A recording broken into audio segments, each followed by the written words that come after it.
I really, honestly, I credit my work ethic and drive I think to the way I was raised. I never felt entitled to things, and they never basically allowed me to feel entitled to things. My sister and I, we earned it was always, if you want to get this, we'll pick up pop cans around after we had a Halloween party and take them in. Like, they showed us how to earn what we were getting, whether it was my mom owned rental property and she fixed, they did some housing where they'd buy houses and fix them up and stuff. So whether it be mowing lawns at rental properties in order to get what I wanted, we didn't just get what we wanted. And I think that was kind of what made me be able to have a perspective on how to earn something and not just get it because you are owed it, because I truly don't believe we're owed anything.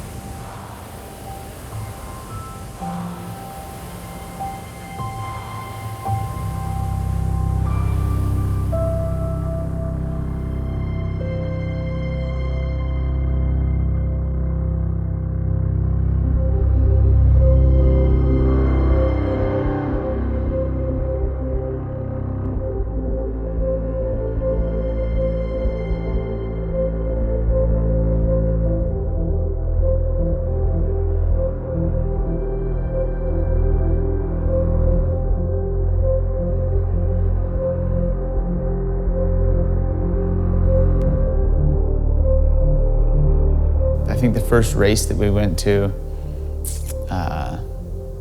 there was like a hill after the start, and I came out of the start and I stopped at the top of the hill, and I'm like, I'm not going down that thing. I don't know what to tell you.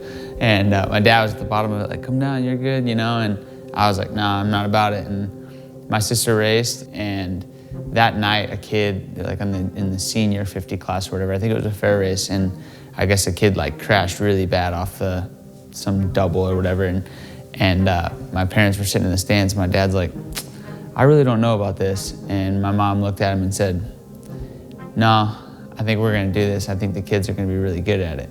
And that was kind of where it had started, and I was in love ever since. And as a kid, basically the only memories of me having the most fun was racing, like riding my dirt bike. And I had a track out at my house. We lived on an acreage, and man, every Friday night we'd have 10 trailers, and my neighbors hated us. And now looking back on it, I completely understand why. I'm like, man, we were crazy. Like, we would have all of our friends out riding, and it was just what we did, and it was so much fun.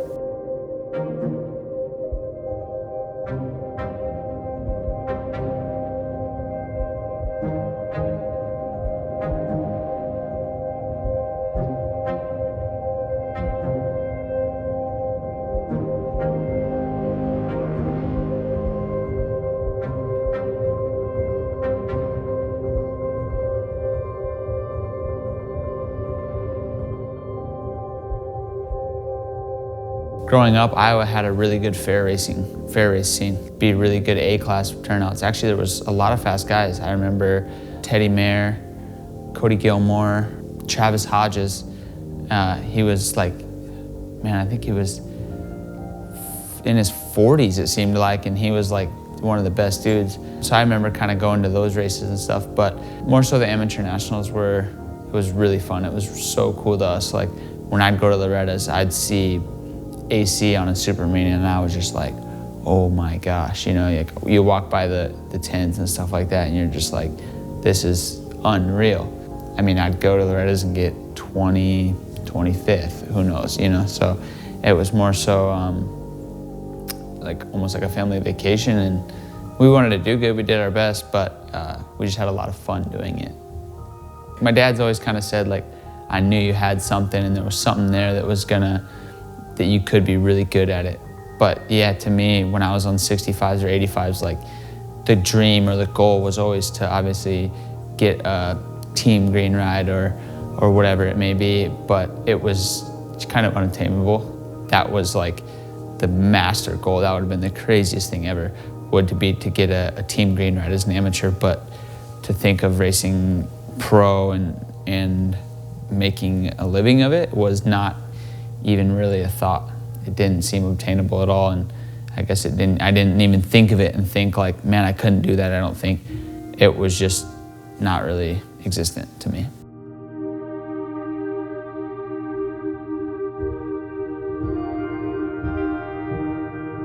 My sister was always faster than me growing up, so she's 4 years older, and basically up until, I want to say, I got on a 85 and she might have been on a super mini, was when I was finally faster than her for the first time, which that didn't go well for a little while.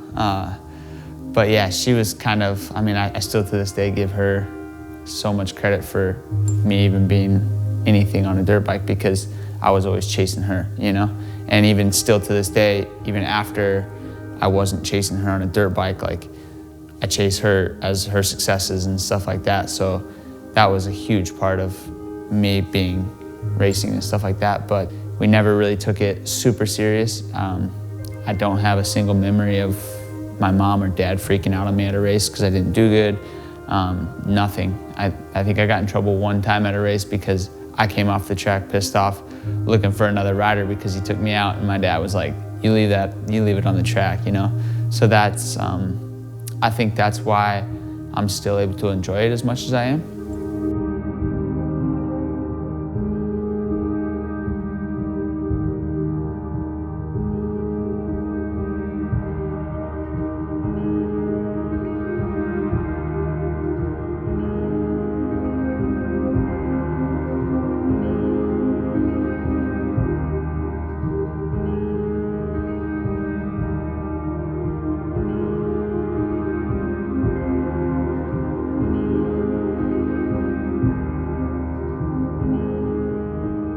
There was actually one year that I was like, man, I'm over Loretta's. Like, I don't want to go race that. I told my dad and my parents, I was like, I want to go back to racing local races. And there was like, I think there was one year where, I don't know if I just put pressure on myself or something. All of a sudden, I just felt like I needed to do well. And it was 2012, schoolboy. I went and raced. And for some reason, I just felt like I needed to, I felt the need to do well. And I didn't do well. So I was kind of like, man, I'm over the whole Loretta's thing. Like, it was stressful, whatever. So the following year, I went and I just raced local races, like just all over, traveled with my buddies. I had like a school permit to drive, and my parents would let me like drive down to Omaha or something like that and go racing, like with my friends and stuff like that. And I had so much fun that summer. Actually, I was riding Suzukis, and I was getting Suzuki contingency. And they do this like earning thing where the top Suzuki contingency guys get to go down to Carmichael's. They get an invite to go to Carmichael's. And we got that, and I was like, that's the coolest thing ever. My dad and I took my van down to Florida, went to Carmichael's, did the 2-day camp thing, and then we went to Minneo's for the first time ever. And I did pretty good. Like, I was like, like, you know, I was surprised myself. I was actually already A-class at the time, because I moved up to A to race local races to make some money. And then, yeah, kind of like that winter, I got a road bike and started like riding inside on the rollers, just for no reason but other than I wanted to train. And that winter was when there was one night when my mom came down to my basement and was like, hey, like, talk to your dad, pick a place to go. If you wanna try this, like, we're all in for another year.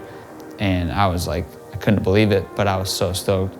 So the end of that school year, I loaded up in my camper, and yeah, we headed down to South Carolina, and that was kind of where it all started. But once I got there, started training and had the opportunity, and my parents were all in. Like, there was no looking back. I never questioned myself. I never questioned, I guess, the program I was on. I was just like, I'll do anything and everything. Like, I always said, like, if at the end of the day it didn't work out, I'll never ever look back and be like, damn, I wish I would have, or I wish I would have done that, or wish I didn't do this. Like, I was, whatever they said, I did, and I was fully invested into it. And because I always say, like, I really couldn't imagine doing what my parents did for me and not completely taking full advantage of it.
Good morning. What's up? Not too much. What are you up to? Not much. Just headed out to Glen Helen. Oh, We yeah. got. Good deal. We Yeah. had power off. Really? For From quite what? a while. It just came on. Did you guys have a It's storm? windy as shit, and I guess a tree limb bounced off a wire or something, and it blew the fuse. But I bet it's been an hour or more. Oh, wow. Power, and it just came back on. Yeah. Yeah. It rained like all day here yesterday, so Oh, we're it's a good track. yeah. Well, the top track's good. The bottom track's underwater, but Yeah. yeah, I'm glad we have that track just because. You were saying that if it rained like crazy, that'd make it perfect. Yeah. Yep. Good. So. Did you get all packed? Yep. Yeah, I'm just gonna leave my truck at Christian's tonight and then over to the airport in the morning. What time do you have to get up? I mean, my flight leaves at 6:45, so I gotta be there at 5:45. So, like 5. Are you just gonna spend the night at their house Yeah. tonight? Yeah. Awesome. Yeah. Because they're only like 15 minutes from the airport. So. Perfect. Yeah. But you're going home after your ride today, or are you all packed up? No, I'm packed. I'm ready to go. All right. I got all my bags. Yeah, you're going straight to their house, so you're out of there. Your vacation is almost begun. I don't know about vacation, but yeah. Almost. Alrighty. Well, I'm gonna give Dad a call. Okay. All right. Sounds good. I'll talk to you later. All right. I love you. All right. Love you too. Bye. All righty. Bye.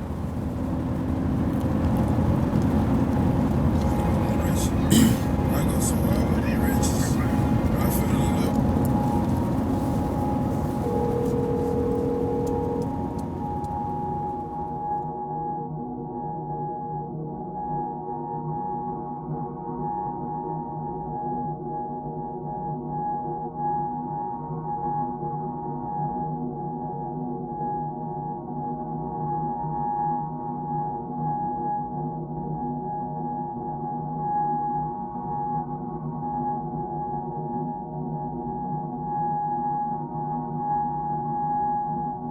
Mike Alessi started training at club, was gonna start training there for supercross, and he called Tony, I guess, one day and was like, hey man, there's this kid here who doesn't have anything. Like, he literally, it's basically him and his parents, and that's what they're running off of. And I can't beat the dude on an outdoor track, is what Mike had told Tony. He's like, he's so good.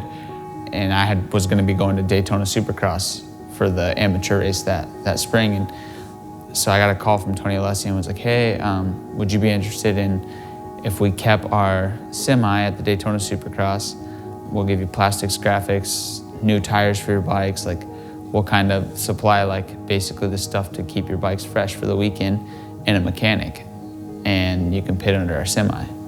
And I was like, no way, like not a question. It was, my mom and I were gonna drive down in our camper, and that was gonna be what it was. So I was like so stoked, that's 2 sets of tires, that's like $400. So we're like, we're in.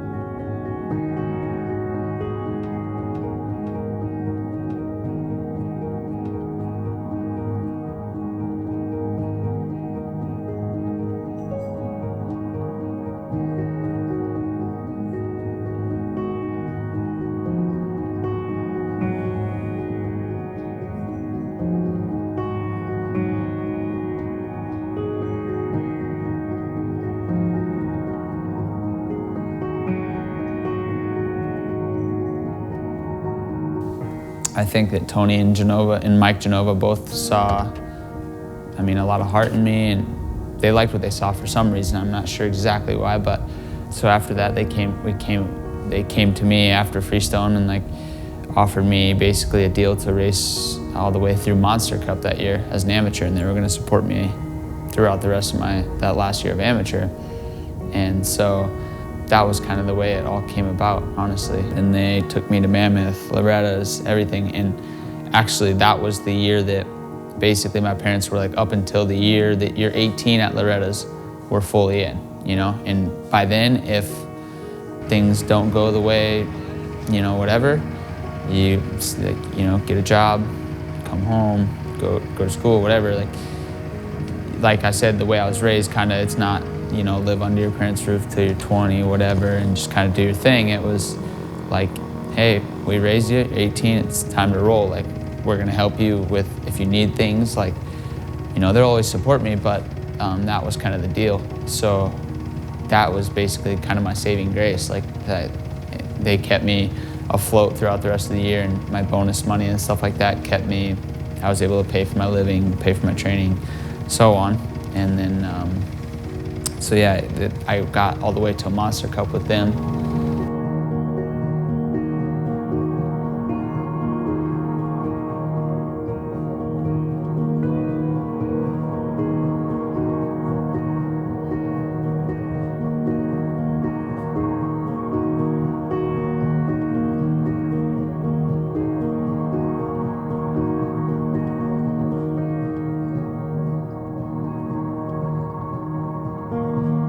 Actually, at Monster Cup, they offered me a 2017 250 East Coast ride. And basically, I honestly had nothing else other than that. And Genova knew that and essentially created that team for me, a 250 spot. And that was huge. For me, that was basically the kicker of starting my pro career.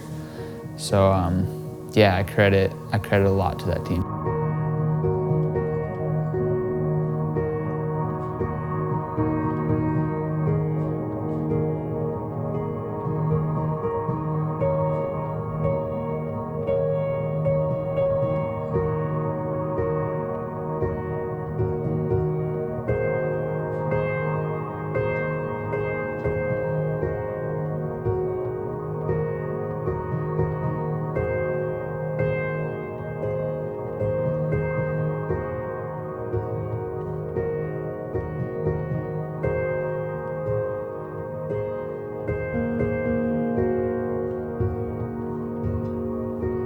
Friday night, I didn't fall asleep. I literally laid in bed and didn't completely fall asleep the entire night. It was like that. That's how nervous I was. Like, just simply, not just nervous to be racing pro racing, but like a supercross and track walk on. I'm like, these whoops are gnarly. This track is insane. Like, it's scary when you're that young, and you've ridden a couple of supercross tracks, and once you get them down, like, you do thousands of laps on them, but then you go and a freshly built supercross racetrack is a whole nother story. I was running like 8th or 9th, I think, in the race, and had a couple tip overs, whatever, but I think I got 13th or something. But I was like, man, like, I hit the deck once hard, that was it, and didn't go to the LCQ. Like, it was a lot. It was a lot to deal with in one night. Like, it's tough to go straight into supercross, but it's a tough sport, and I think the cream rises to the top.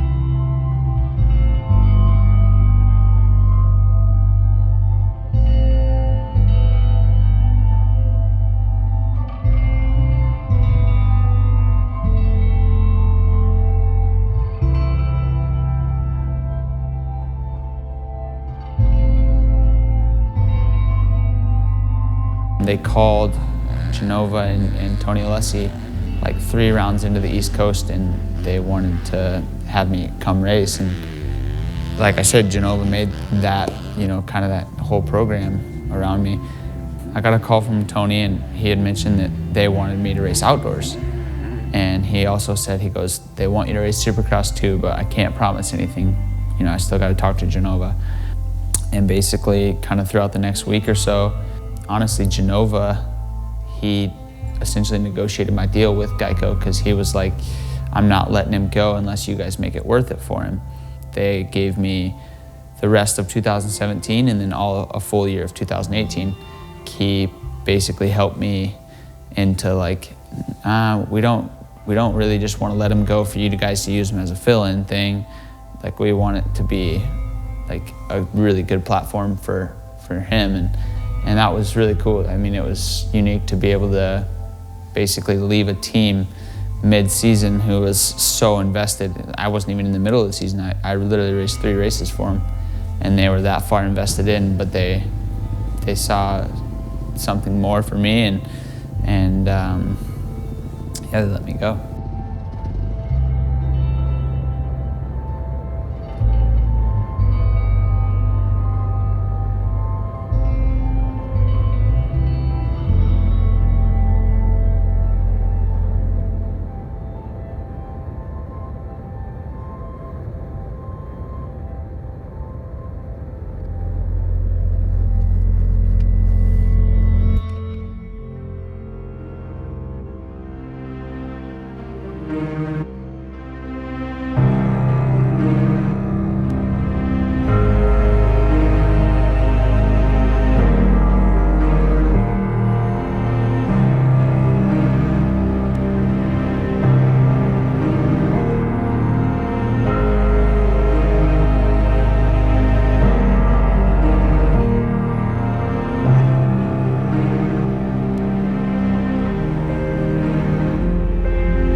Like, I remember going up, taking my gear off, going down to my house, and I just sat there and I was just like, why? Why me? Actually, the first person I called was Brayton. I was like, dude, why? Like, why is this happening to me? I don't get it. Like, you know, I can't get this dark cloud off me.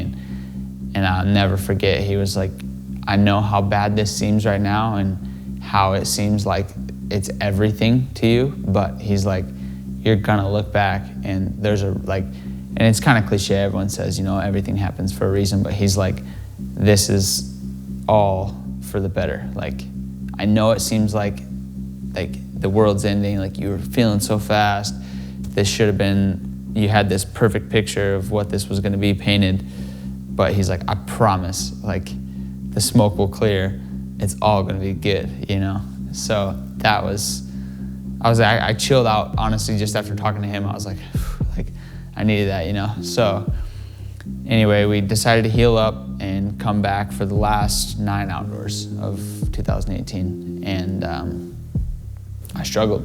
I didn't do well that whole season. I had some decent rides or whatever, but I didn't do well enough to basically earn my keeps. And so essentially, like, and the team was already full at Geico. They had everyone signed, and I was without a deal.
I just walk in the front doors at Pro Circuit and I'd ask for Mitch, and 80% of the time he'd be busy, or whatever. The lady up front would go back, and we kind of joke about it now, but I was kind of like, man, I'm gonna go in here until he tells me to leave and never come back.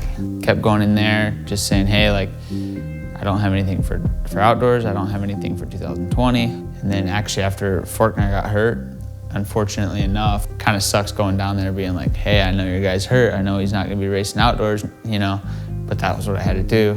It sounded like there was a chance of that for me to race outdoors for him. And then actually Kawasaki and Monster, they were like, we're just gonna go with the three riders that they had to go outdoors.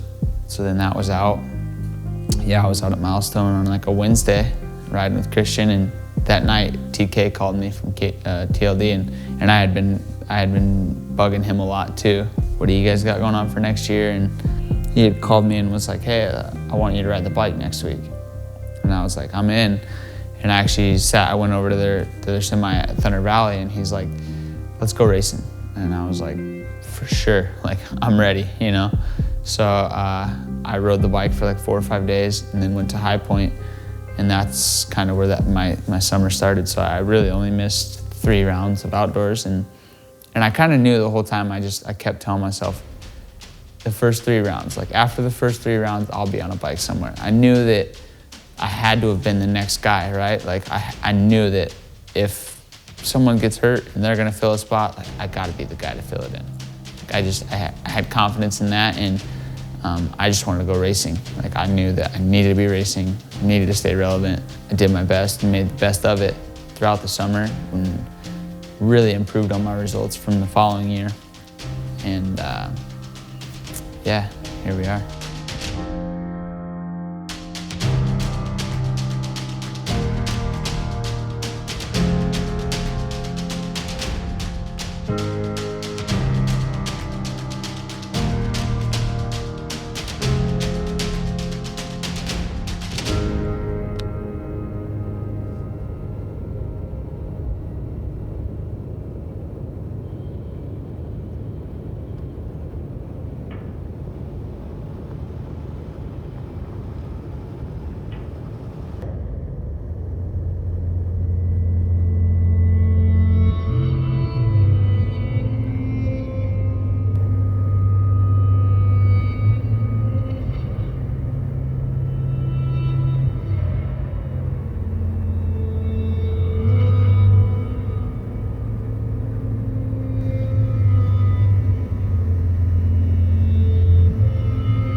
For the past couple of years of my life, I've been just living by the seat of my pants, like hoping to have a job here, there, going racing, whatever, to make some money and get by. To finally know that, hey, I've got an off season, I've got a whole year, I've got the time, and I've got security. I've got a team that believes in me. Not saying that my previous team didn't believe in me, but just knowing that I was one of the guys. Like, he picked me as one of his 4 guys to go racing. And I know that's huge for me, just for confidence and everything. Yeah, it felt good. I think even just going all the way back and knowing, like, just to get a free set of goggles is so awesome. I know that feeling. And I know the feeling of bribing my dad to buy me a set of goggles at the vendor if I get a hole shot. So I've lived those moments, so it makes me really be able to appreciate, I think, everything that I have. And I don't feel entitled to it. I've never really felt a sense of entitlement. I do feel that I deserve it. I've worked my ass off for it.